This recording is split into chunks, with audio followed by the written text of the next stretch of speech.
ನಾನು ಎಲ್ಲಾ ವಿಷಯದನ್ನು ಡಿಸ್ಕಸ್ ಮಾಡ್ತೀನಿ ನಮ್ಮ ಅಣ್ಣನ ಜೊತೆ. ಇನ್ಫ್ಯಾಕ್ಟ್ ನಾನು ಫಿಲಿಮ್ಗೋಸ್ಕರ ನಾನು ಟ್ರೈನಿಂಗ್ ಶುರು ಮಾಡಿದಾಗ್ಲೂ ಅವ್ನು ಮಾಡಿದ ಮಿಸ್ಟೇಕ್ಸ್ ನ, ಅವ್ನ ಆಕ್ಟಿಂಗ್ ನ ಹೆಂಗ್ ಇಂಪ್ರೂವ್ ಮಾಡ್ಕೊಂಡ ಆ ಎಲ್ಲ ಟಿಪ್ಸ್ ನನಗೆ ಹೇಳ್ತಿದ್ದೆ. ಇವಾಗ್ಲೂ ಯಾವ್ದಾದ್ರು ಸೀನ್ ಇದೆ ನಾನು ಯಾವಾಗ್ಲೂ ಅವ್ನ ಸಜೆಷನ್ಸ್ ಕೇಳ್ತಾ ಇರ್ತೀನಿ.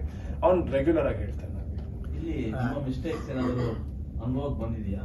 ಸಿನಿಮಾ ಆಗಿದೆ, ಸಿನಿಮಾ ಮೂಲಕ ಈ ಸೀನೆಲ್ಲ ನೀವು ಮಾಡಬಹುದಿತ್ತು, ಅದು ಚಾನ್ಸ್ ಮಿಸ್ ಆಯ್ತು ಅಂತ.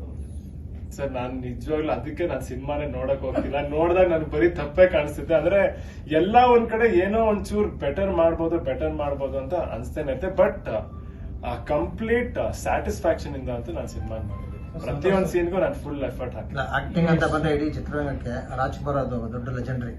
ಅವ್ರನ್ನ ಹೆಂಗ್ ನೆನ್ಸ್ಕೊತೀವಿ? ಯಾಕಂದ್ರೆ ಅಪ್ಪ, ಚಿಕ್ಕಪ್ಪ, ದೊಡ್ಡಪ್ಪ ಎಲ್ಲ ಆಮೇಲೆ ಅವರು ಮೂಲ, ಇಡೀ ಚಿತ್ರರಂಗಕ್ಕೆ ಮೂಲ. ಅವ್ರ ಬಗ್ಗೆ ನೆನ್ಸ್ಕೊಳ್ಳೋದು ರಾಜ್ಕುಮಾರ್ ಅವರು.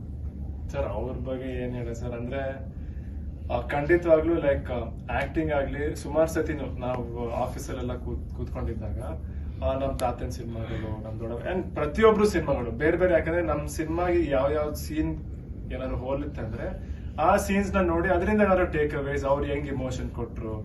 ಅಂಡ್ ಮುಂಚೆ ನಡೀತಿದ್ದು ಆಕ್ಟಿಂಗು, ಪರ್ಫಾರ್ಮೆನ್ಸ್, ಸಿನಿಮಾ ಸ್ಟೈಲ್ ಇವಾಗಿನ್ಗೆ ತುಂಬಾ ವ್ಯತ್ಯಾಸ ಇದೆ. ಸೊ ಅದನ್ನ ಡೆಫಿನೆಟ್ಲಿ ನಾವು ಆ ಸ್ಟೈಲ್ ನಾವು ಮಾಡಕ್ ಆಗದೇ ಇಲ್ಲ. ಇವಾಗಿನ ಟ್ರೆಂಡ್ಗೆ ಯಾವ ತರ ಇರಬೇಕು ಅದನ್ನ ನೋಡ್ಕೊಂಡು ಆ ಇಂಪ್ರೆಷನ್ ಬರ್ದೇ ಇರೋಂಗೂ ನಾನು ಕಾನ್ಶಿಯಸ್ ಆಗಿ ಎಫರ್ಟ್ ಮಾಡ್ತೀನಿ.